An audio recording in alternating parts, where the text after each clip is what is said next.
The Pickwick Papers by Charles Dickens.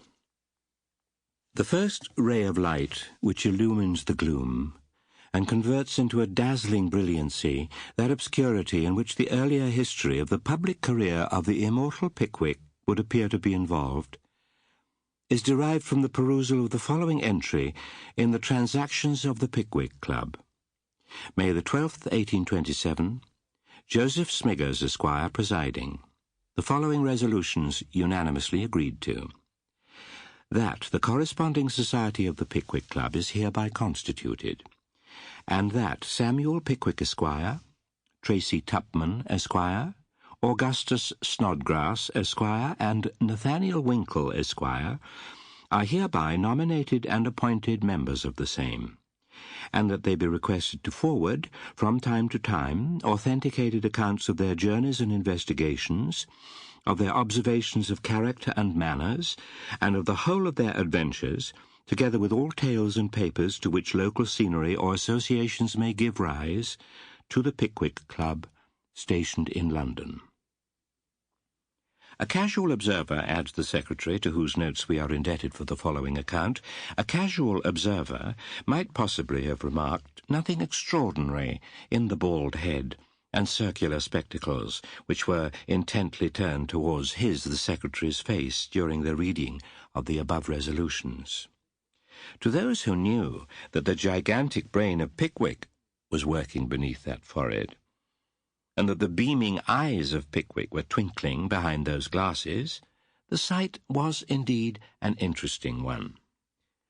And how much more interesting did the spectacle become, when starting into full life and animation, as a simultaneous call for "Pickwick" burst from his followers, the illustrious man slowly mounted into the Windsor chair on which he'd been previously seated, and addressed the club he himself had founded.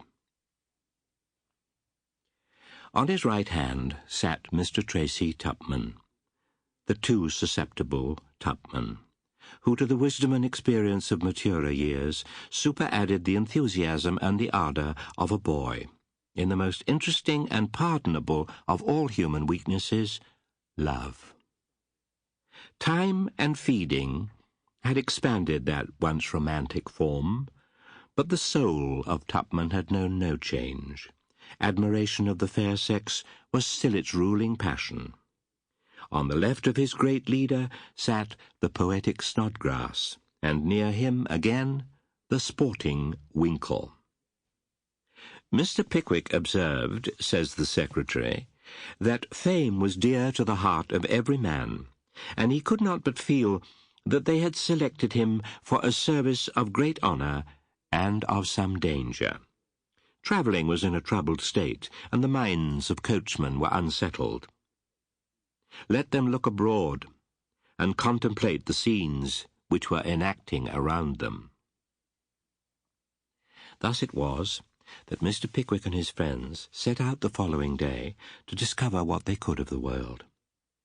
That punctual servant of all work, the sun, had just risen and begun to strike a light on the morning of the 13th of May, 1827, when Mr. Samuel Pickwick arrived at the coach station of St. Martin's le Grand. "Cab," said Mr. Pickwick. The first cab having been fetched from the public house, Mr. Pickwick and his portmanteau were thrown into the vehicle. "Golden Cross," said Mr. Pickwick. "Only a bob's worth, Tommy," cried the driver sulkily for the information of his friend the waterman, as the cab drove off. "How old is that horse, my friend?" inquired Mr. Pickwick, rubbing his nose with the shilling he had reserved for the fare. 42, replied the driver, eyeing him askant. Mr. Pickwick entered this in his notebook with the view of communicating it to the club as a singular instance of the tenacity of life in horses under trying circumstances. The entry was scarcely completed when they reached the Golden Cross. Down jumped the driver, and out got Mr. Pickwick. Mr. Tupman, Mr. Snodgrass, and Mr. Winkle, who had been anxiously waiting the arrival of their illustrious leader, crowded to welcome him. "Here's your fare," said Mr. Pickwick, holding out a shilling to the driver. What was the learned man's astonishment when that unaccountable person flung the money Sample complete. Ready to continue?